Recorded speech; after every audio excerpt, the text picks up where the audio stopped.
दोस्तों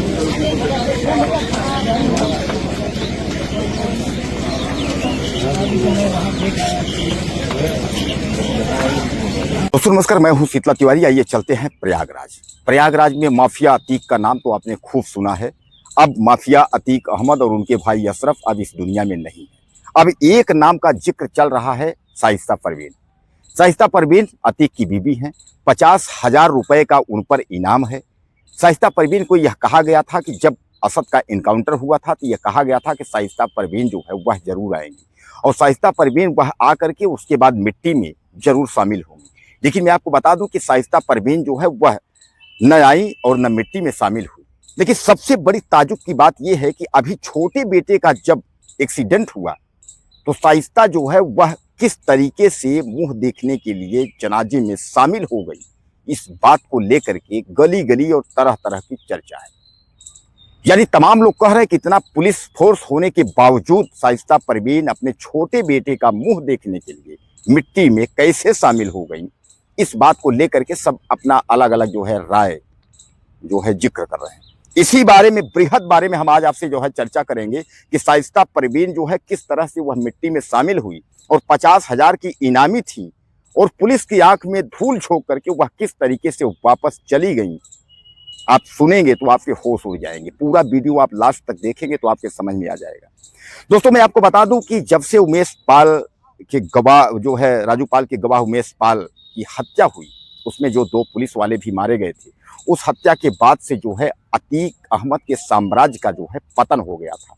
अतीक अहमद समेत जो है तमाम जो भी उनका जो गृहस्थ जो कुछ भी था प्रॉपर्टी सब कुछ सरकार ने जो है तहस महस कर दिया।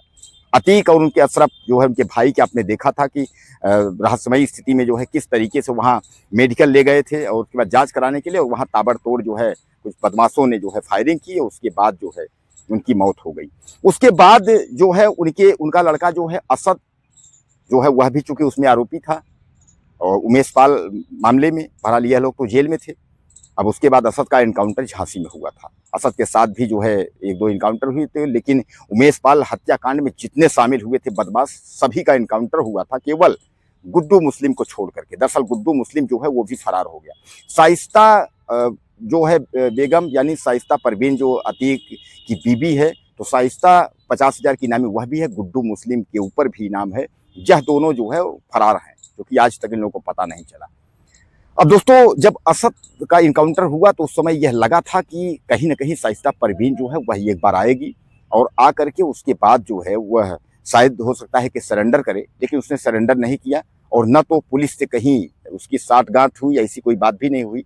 यानी सीधे सीधे आप समझ लीजिए कि कहीं ना कहीं जो है इसमें चाहे आप लापरवाही मानिए यूपी पुलिस का, योगी पुलिस का लापरवाही मान लीजिए, या फिर ये मान के चलिए कि कितनी बड़ी सातिर है कि वह कहाँ गायब है।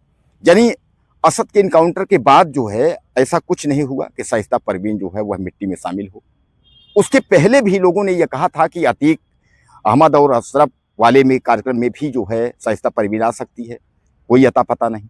लेकिन अभी जो एक्सीडेंट में यानी जो है इन सबसे छोटे बेटे की जब मौत हुई अरमान की, तो अब उसमें कहा यह जा रहा है कि शाइस्ता परवीन जो है वह आई थी और भारी जुलूम था। दरअसल औरतों का जो है बुरके में काफ़ी सारी औरतें जो है मिट्टी देने के लिए आई थी और उसी में शाइस्ता परवीन भी आई थी और बच्चे का अपने बेटे का मुंह देखकर उसके बाद मिट्टी दे करके उसके बाद चली गई थी। ऐसा जो है सोशल मीडिया से लेकर के तमाम टेलीविजन चैनल पे जो है ये खबरें तैर रही हैं। लोग सब अपनी जो है तरह तरह की बातें कर रहे हैं, अलग अलग बातें कर रहे हैं कि इस तरीके की जो है ऐसा हुआ और शाइस्ता परवीन जो है वो आई, उसके बाद वो आ करके और बच्चे का अपने जो है बेटे का मुंह देखी, उसके बाद उसका चेहरा के बाद फिर जो है उसने मिट्टी दी और उसके साथ तमाम जो है औरतें थी, तमाम महिलाएं बुरके में थी, इसलिए प्रशासन को पहचानने में मुश्किल हो गई।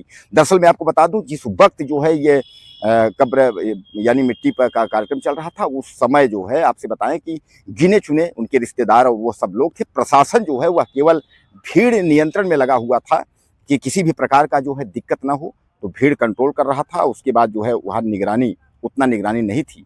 लेकिन अब इस पर जो है ये दावा किया जा रहा है कि 50,000 की इनामी शाइस्ता परवीन जो है वह आ करके उसके बाद वापस चली गई और पुलिस जो है क्यों चौकन्ना नहीं हुई, पुलिस ने जो है क्यों उसको गिरफ्तार नहीं किया। ऐसी खबरें जो है सरासर जो है चल रही हैं चैनलों पे, लोग लिख रहे हैं तमाम अलग अलग जो है अपनी राय लिख रहे हैं। कोई कुछ लिख रहा है कि बच्चे को देखने आई थी, तो ये सब जो है कहने का तात्पर्य। कोई लिख रहा है कि माँ की ममता है इसलिए जो है वह चल करके आई थी।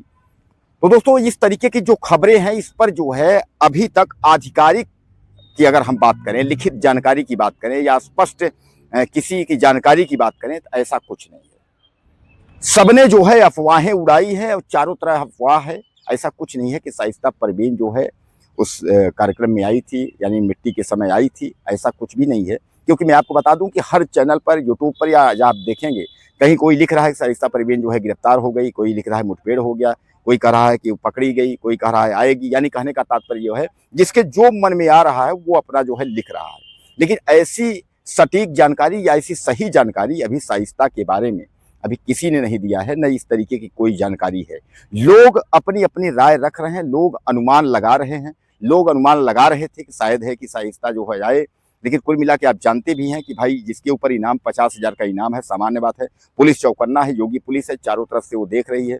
अगर कोई व्यक्ति इस तरीके का अगर इनामी है और अगर ऐसे कार्यक्रमों में आता है तो यह जरूर है कि उनको उस समय डिस्टर्ब नहीं किया जाएगा, लेकिन बाद में उनकी गिरफ्तारी जो है पुलिस गिरफ्तार कर लेगी। तो कहने का तात्पर्य यह है कि ये जो भी खबरें हैं, ये खबरें जो है भ्रामक हैं एक तरीके से, और खबरें अपवाहित हैं एक तरीके से। आप समझिए कि इस खबरों पर जो है भरोसा न करिए। आपका क्या कहना है लिखिएगा ज़्यादा से ज़्यादा।